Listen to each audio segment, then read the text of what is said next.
আসামের বরপেটা জেলার লোক চেন্নাইয়ে কাজ করে, বাড়িতে পুলিশ এসে খোঁজ করলো যে আপনার ছেলে কোথায়, তো বললো যে আমার ছেলে চেন্নাইয়ে কাজ করে। দিয়ে পরবর্তীতে চেন্নাই থেকে সংসার মানে স্ত্রী পুত্র নিয়ে ওখানেই সংসার বা কাজ টাজ করে, গরিব মানুষ চেন্নাইয়ে কাজ করে, গরিব মানুষ চেন্নাইয়ে কাজ করতে গেছে। ছত্তিশগড়ের পুলিশ এসে আসামে খোঁজ করলো বরপেটাতে যে ছেলে কোথায়, বললো চেন্নাই আছে। পরবর্তীতে চেন্নাই থেকে তাকে অ্যারেস্ট করে এখন ছত্তিশগড়ের জেলে আছে। বিষয়টা হচ্ছে মাত্র 50,000 কত টাকা, 50,000 টাকার জন্য। ব্যাপারটা বুঝতে পারলেন না? তো কোন মামলা 500 টাকায় অ্যারেস্ট হবে, না 200 টাকায় অ্যারেস্ট হবে, না 50,000 টাকায় অ্যারেস্ট হবে, না 1 লাখ টাকায় অ্যারেস্ট হবে, এটা বড় কথা নয়। মামলা বা সাইবার ক্রাইমের যে মামলাগুলো হচ্ছে এগুলো মিটাতে হবে, এটা হলো মূল কথা। বোঝাতে পারছি না? আসামের নওগাঁও, বরপেটা, গোয়ালপাড়া, এই 4-5টা যে জেলা আছে, এই জেলায় সাইবার ক্রাইম এত বেড়েছে। কারণটা হচ্ছে যে অ্যাকাউন্ট ভাড়া দেওয়া বা লেনদেন করার লোকজন মানে পুরো টাই কোট পরে যেমন ওষুধ বেচে বেড়ায়, ওই রকম অ্যাকাউন্ট ভাড়া দিবি নাকি মানে যেখানে সেখানে গিয়ে প্যান্ট শার্ট টাই কোট পরে চিটিংবাজি করার জন্য আসামের নওগাঁও, বরপেটা, আপনার জেলা বরপেটা, আপনারটা বরপেটা, নওগাঁও আর গোয়ালপাড়া, তারপর আজকে যেটা ছিল কামরূপ, ধুবড়ি, তো ধুবড়ির এই বিভিন্ন জায়গাতে মানে প্যান্ট শার্ট টাই পরে যেরকম এমআর বা মেডিকেল রিপ্রেজেন্টেটিভ ওষুধ বিক্রি করে বেড়ায়, ঠিক তেমনি বাড়ি বাড়ি দোকানে দোকানে গিয়ে বলছে, ভাই তোমার ভাইকে কি বলেছিল, ভাই ওর অ্যাকাউন্টটা দেই, ওর অ্যাকাউন্টটা আমি একটা কাজ করুন। পরে ও কইছে কি কাজ করবো, না জোরে কও সবাই শুনতে পাবে। হ্যাঁ কইছে তোর অ্যাকাউন্টটা দেই, তোর আমি 10,000 টাকা দিয়ে দিই। পরে ও আর ভাবে নাই যে এই টাকা এই অ্যাকাউন্টটা দিলে পরে ওর এত বড় বিপদ হইব। ও সহজ সরল মানুষ দিয়ে দিছে, ওই এইটা কই নিচ্ছে আসলে টাকাটা 10,000 টাকা দিমু। হ্যাঁ 10,000। তো ওর কি বন্ধুটা কি আসামেরই? হ্যাঁ আমাদের বাড়ির লোকই, যে ছেলেটার কাছে অ্যাকাউন্টটা দিয়েছিল আমাদের বাড়ি থেকে ওদের বাড়ি 1 কিলোমিটার দূরে। 1 কিলোমিটার দূরে। চীনা পরিচয়? চীনা পরিচয় আছে। ও ফের কাকে দিয়েছে এটা তো আমরা জানি না। টোটাল কত টাকা? ছত্তিশগড়ের লোকটার কত টাকা? এখন অ্যারেস্ট আছে কতদিন থেকে? অ্যারেস্ট আছে 14 তারিখে থেকে আছে। মানে চেন্নাই গিয়ে পুলিশ গিয়ে অ্যারেস্ট করছে। হ্যাঁ, তো চেন্নাই থেকে যে অ্যারেস্ট করেছে কতদিন আগে? 14 তারিখে অ্যারেস্ট করছে। 14 তারিখে অ্যারেস্ট করেছে। আর মানে কত টাকা টোটাল ছত্তিশগড়ের লোকটার টোটাল কত টাকা চুরি হয়েছে? টোটাল হয়েছিল 2,36,000 টাকা, কিন্তু আমাদের ভাইয়ের অ্যাকাউন্টে এসেছিল 50,000 বলে বলছে ওই ছত্তিশগড়ের পুলিশে। 50,000 টাকা ঢুকছে। তো তোমরা পুলিশকে বললা না যে আমি 50,000 টাকা ঘুরাই দিচ্ছি? পুলিশকে আমরা বলছিলাম যে আমার ভাইয়ের অ্যাকাউন্টে যত টাকা আইছে ওই টাকাগুলা আমরা পে করে দিই, কিন্তু আমার ভাইটাকে ছেড়ে দেন। কিন্তু পুলিশে বলছে যে এর লগে যে আরো 2-3টা আসামি আরো রয়েছে বলে ওই আসামিগুলা ধরবে, তারপরে ওকে ছেড়ে দেবে। তো ওখানকার উকিল বাবু কি বলছে? ওখানকার উকিল বাবু বলছে প্রথমে টাকা ডিমান্ড করেছিল যে তোর এই টাকা দাও, পরে এই টাকাগুলি আমরা উকিলকে দিলাম। দেওয়ার পরে উকিল কোর্টে যাওয়ার পরে উকিলে বলছে যে যদি এই মানুষগুলা জামিন দিয়ে দেই তোমার জামিনদার হিসেবে, তাহলে মানুষগুলা যাইব। মানে জামিনদার বেল হয়ে যাবে, বেলের পর যে বন্ড বা জামিনদার লাগে। জামিনদার কোথাকার জামিনদার লাগবে? ছত্তিশগড়ে। হ্যাঁ, যে তোমরা রাজি করলা? রাজি করলাম, প্রায় যত টাকা চাইলাম আমরা টাকাগুলাও দিলাম। কিন্তু ওই জামিনদারটা মানে কোর্ট শুরু হওয়ার আগেই ওখান থেকে পালাই গেছে। কেন পালিয়ে গেছে? মানে উকিলে বলছে তুমি যদি এই আসামের লোকটা জামিনদার হও, তুমি যদি পরবর্তীতে এই লোকটা আবার কেসে না আসে তাহলে কিন্তু তোমাকে গ্রেপ্তার করবো, এই বইয়ে জামিনদার পালাচ্ছে। আচ্ছা আচ্ছা, তো বিষয়টা হলো এগুলো আমরা জানি, তবুও ওনার মুখ থেকে শুনলাম বিষয়টা।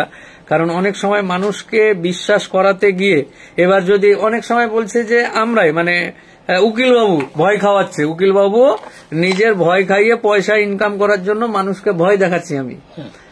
আর অনেক সময় বলছে যে উকিলবাবুরা কি নিজে এগুলা করছে, কত রকমের কথা, চিটিংবাজি করছে, এই করছে সেই করছে, কত কথা।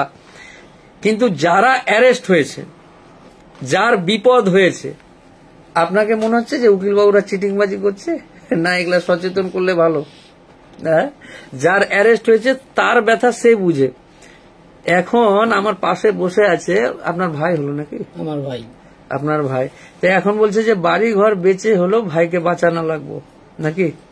হ্যাঁ, এটাই আমার লাস্ট কথা। মূলত আমি চাই ওই কেসে থেকে আমার ভাইটা মানে খালাস পায়, পরবর্তীতে যাতে ওই কেসটা না থাকে, বা ওইখানে যাই আবার যে ওই হাজিরা দেওয়া ওইটা মানে আমাদের পক্ষে সম্ভব না, অনেক দূর। আমরা দিন 300-400 টাকা করে হাজিরা করি, ম্যাক্সিমাম 500 টাকা করে করি। কারণ আমাদের যদি মাসে মাসে প্রত্যেক মাসে যদি যাওয়া লাগে তাহলে অনেক টাকা আমাদের একটা গাড়ি ভাড়া যাবো, খরচা হইব। তার পরিবর্তে যদি টাকা যায় মানে প্রথম অবস্থায় যদি সব টাকা তাকে পে করে যদি বাড়িটাকে ছাড়াইতে পারি আমাদের মনে শান্তি পাইব আর কি। তো এখন তো 50,000 টাকার বেশি লাগবে। বেশি লাগবে কি? অলরেডি খরচ হয়ে গেছে। হ্যাঁ, খরচ 50,000 উপরে হয়েছে। এই সবাইকে শেয়ার করার অনুরোধ করছি। মানে আপনার ভাইয়ের অ্যাকাউন্টে চুরির টাকা ঢুকেছিল ছত্তিশগড়ের লোকের 50,000 টাকা, কিন্তু এখন অব্দি আপনার 50,000 টাকার বেশি খরচ হয়নি। এখন সত্য কথাই বলবো, আমাকে চাইছি মোটামুটি 80,000 মতো খরচ হয়ে গেছে। তো 50,000 টাকা বাঁচাতে গিয়ে 80,000 টাকা খরচ অলরেডি হয়ে গেছে। আর জেল খাটা হলো কতদিন? 14 তারিখে থেকে আজকে 28 তারিখ না? 28 তারিখ। 14 তারিখে রেস্ট হয়েছে, আজকে 28 দিন, 14 দিন জেল খাটা হলো। আর 50,000 টাকার কেসে 80,000 টাকা খরচও হয়ে গেছে, তবুও জামিনদার পালিয়ে যাচ্ছে। আর জামিন হবে না বলছে, উকিলে বলছে, আমাকে যেটা ছত্তিশগড়ের উকিল, হ্যাঁ বলছে যে এখান থেকে কোনো লোকই জামিনদার ওরে বাইর করতে পারবো না, কোনো লোক খারাপে না। আসামের লোক জামিন নাই যদি পালাই যায় আর না আসে তাহলে জামিনদারই অ্যারেস্ট হবে বলছে নাকি? এটাই বলছে। কি হবে তাহলে এখন বন্ধু? এই যে সমস্ত বন্ধুদের সাইবার ক্রাইমের মামলা হয়ে আছে, আচ্ছা এটা আগে মিটালে সহজ হতো না? তোমার কাছে যখন নোটিশ আসে তখন কি বলেছিল এলাকার লোক? আমার কাছে যখন নোটিশটা এসেছিল তখন একদিন রাত্রে পুলিশ আসলো, আসার পরে তখন আমরা পরবর্তীতে পুলিশে বললো যে তুমি আসামিটা নিয়ে যাইবা ছত্তিশগড়। কিন্তু আমরা গ্রামের মুরব্বী সমাজ যেগুলা আছে, গ্রামের মুরব্বী, তাদের শিক্ষিত মুরব্বী বুঝলাম, হ্যাঁ, তারা একটা কথা আমাকে আশ্বাস দিল যে এগুলা কেস ব্যাপার না, এগুলা 2-1 আসবো, তারপরে কেস আর আসবে না, এরকম ধরনের আমার মুরব্বীরা কইছে যে 2-1 আসবে আর আসবে না, আর কিছু হবে না, বাদ দিয়ে নাকে তেল দিয়ে ঘুমা, ফের এরকম বলছিল। আমরা ওই কথাগুলো বিশ্বাস করছিলাম। বিশ্বাস করার পরে আমাদের আজকে এই হারাস্তি, বিশ্বাস করার জন্য বোধ হয় আমাকে এই হারাস্তি। আপনাদের ভাষায় হারাস্তি বলে? হারাস্তি, হ্যাঁ। মানে কি এটা? পানিশমেন্ট, যেটা পানিশমেন্ট। আচ্ছা, মানে হ্যারাসমেন্ট। আপনাদের আসামি ভাষায় বলে হারাস্তি। হারাস্তি হো গিয়া। তো বিষয়টা হচ্ছে এই, অনেকে বলছে 100টার মধ্যে 4টা অ্যারেস্ট হবে, 98টার অ্যারেস্ট হয় না, 2টা অ্যারেস্ট হবে, এই বড় যারা ডাইরেক্ট লিঙ্ক আছে তারা অ্যারেস্ট হবে। এবারে 14 রকমের কথা। যারা কেস খেয়েছে তারাও মাথা খারাপ যে কার কথা শুনবো রে বাপ, উকিলের কথা শুনবো না এর কথা শুনবো না ওর কথা। কেউ বলছে কিছুই হবে না, কেউ বলছে জেল হবে, কেউ বলছে মিটা, কেউ বলছে তাড়াতাড়ি মিটা, কেউ বলছে এক্ষুনি মিটা, কেউ বলছে না মিটালে জেল হবে, কেউ বলবে শুলি হবে। মূল এবং মুদ্রা কথা, যে সমস্ত ভাই এবং অ্যাকাউন্টে টাকা পয়সা ঢুকেছে তাদের সমস্যাটাকে মিটাতে হবে। কি করে মিটাবা? গলায় গামছা দিয়ে ক্ষমা চেয়ে মিটাবা? না হলে দে আমার পিঠে 2টা লাত মার মিটাবা? না কান ধরে উঠবস করবো, এই উঠবস করছি মিটাও? কি করে মিটাবা আমি জানি না, কার দ্বারা মিটাবা সেটাও দরকার নাই আমার জানার। বুঝতে পারলেন না?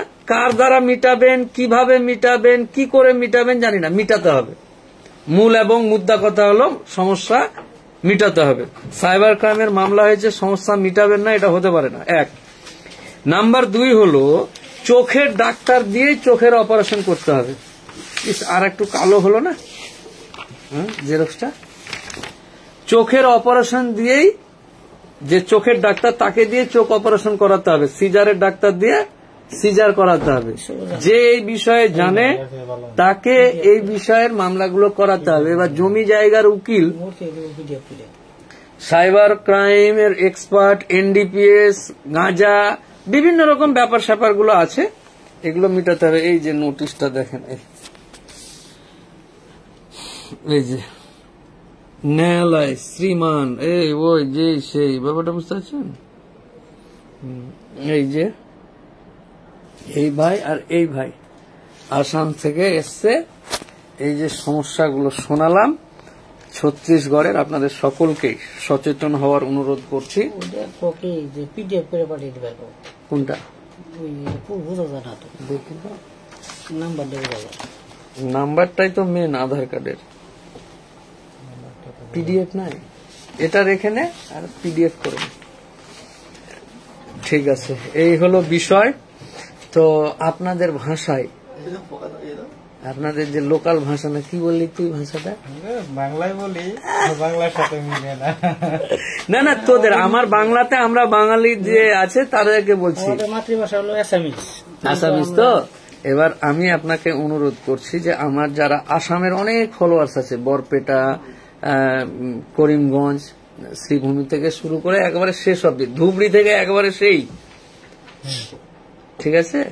তো যাদের এই সমস্ত অ্যাকাউন্টে সাইবার ক্রাইম হয়েছে বা আর কিছু হয়েছে, তাদেরকে আপনি কি বলতে চাইছেন বলেন আপনার ভাষাতে, একটু বুঝাই দাও যে যারা এগুলা করছে, এগুলা অ্যাকাউন্ট ভাড়া দেওয়া যাবে? তখন আমি আমার আসামের যত এই ধরনের কেসে যত হারাস্তি যারা আছেন, এই ধরনের কেসে যারা জড়িত আছেন বা কেসে পড়ছেন, তাদেরকে বিনম্রভাবে অনুরোধ জানাই। না, এই ভাষায় কইলে হবে না, তোমার লগে কইতে হবে, তোমার ভাষায়। এটাই তো আমার ভাষা। আচ্ছা, অসমী ভাষায় কো না?